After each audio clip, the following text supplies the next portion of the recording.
Once upon a time, there was a man who lived with his wife but had no children.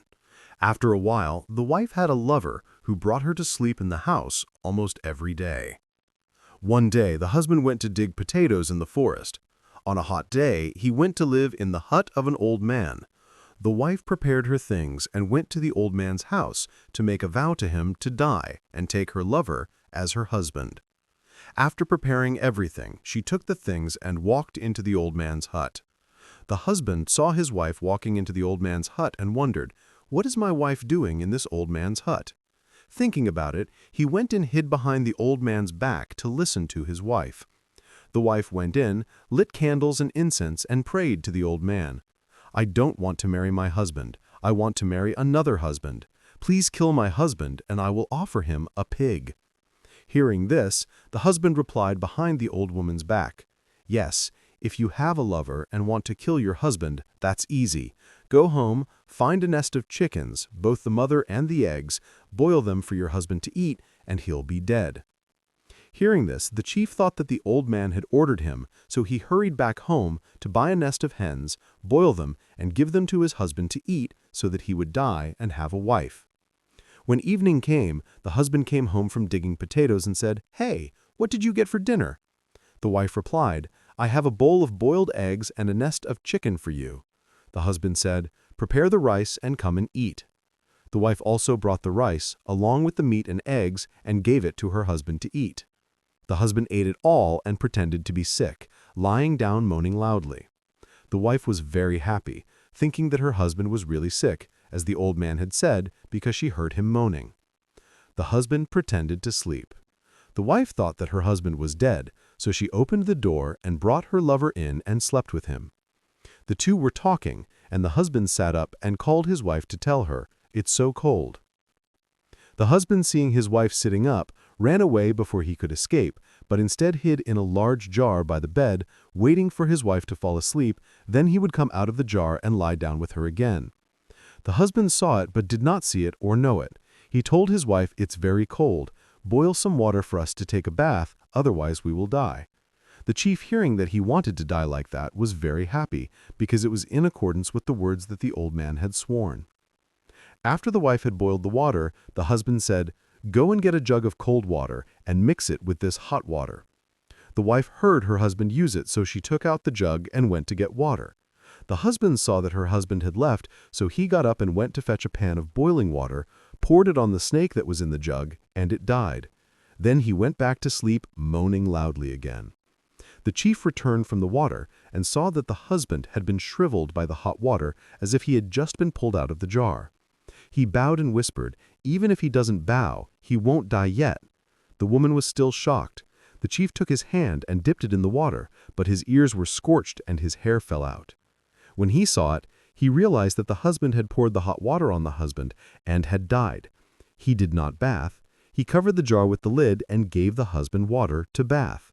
The husband did not bath or bathe and told his wife, "I have enough," and he called his wife in and went to bed. When the morning dawned, the chief did not know how to think and get the ghost out of the house. He thought, "There are 4 thieves in this country who always steal your belongings day and night in every village, so I will think of having those 4 thieves take the ghost out of my house and throw it in the forest." Thinking, he went and borrowed clothes, hats, and shirts from them and hung them around the house. The 4 thieves saw him and thought to themselves, "Wow, that chief is so rich. Tonight we will definitely steal him.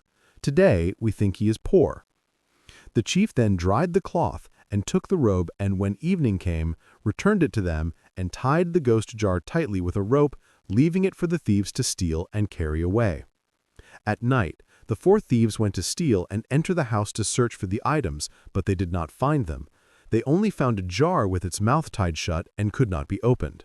The 4 thieves said to each other, "All those items are in this jar, so we must carry this jar." So they carried the jar and went to the forest far away, where they opened it and looked. One of the thieves reached out and was hit by the hair, saying, "Hey, Sutra," and pulled his hand away. The other reached out and hit the earlobe and the eye and the nose, shouting, "Hey, ghost." The other didn't believe it, reached out again and hit the chest. Knowing it was a ghost, he jumped up and ran away, very angry, thinking that the boss had tricked them into carrying the ghost away. The 4 thieves thought to themselves, "We'll keep an eye on the boss.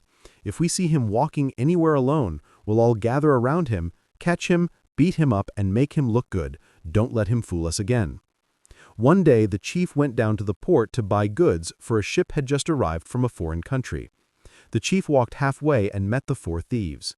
When the thieves saw him, they rushed to beat him and cursed him for what he had done to them. The chief replied, "Well, if you beat me, it will be useless, because I have gone to ask for money from the captain of the ship, so come, I have asked for money and we can share it."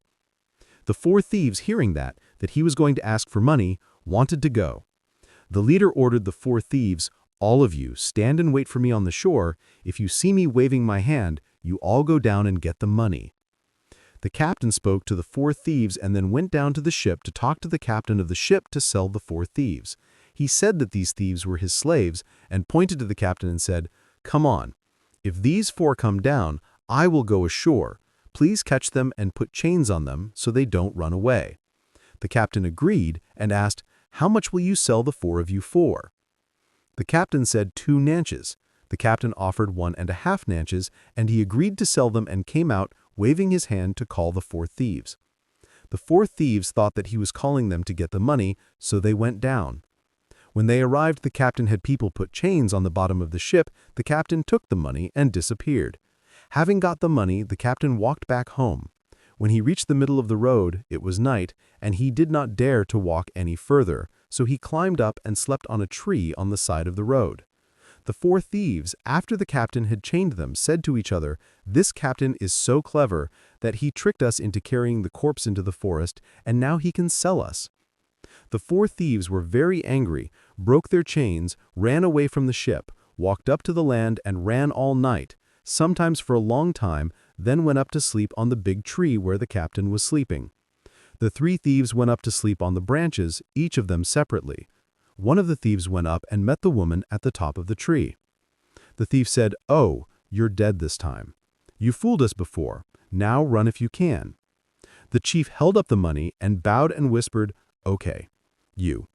Don't tell the other 3 of you, and we will become husband and wife and use this money to do business more easily. Don't hurt me or do anything." Hearing this, the thief did not hesitate to approach and hugged the chief, saying, "Yes, you have deceived me a few times, and now I have her as my wife because of our good fortune." He spoke and hugged her as he pleased. The chief did not hesitate to say, "I am afraid that you will not be faithful to me, and I love you with all my heart." The thief said, "I love you faithfully, but you do not know my heart. Do you want me to swear or do anything?" The chief said, "We love each other with the same heart, just lick each other's tongues." The chief stuck out her tongue and leaned towards the thief. The thief licked the chief's tongue and licked his tongue for the chief to lick.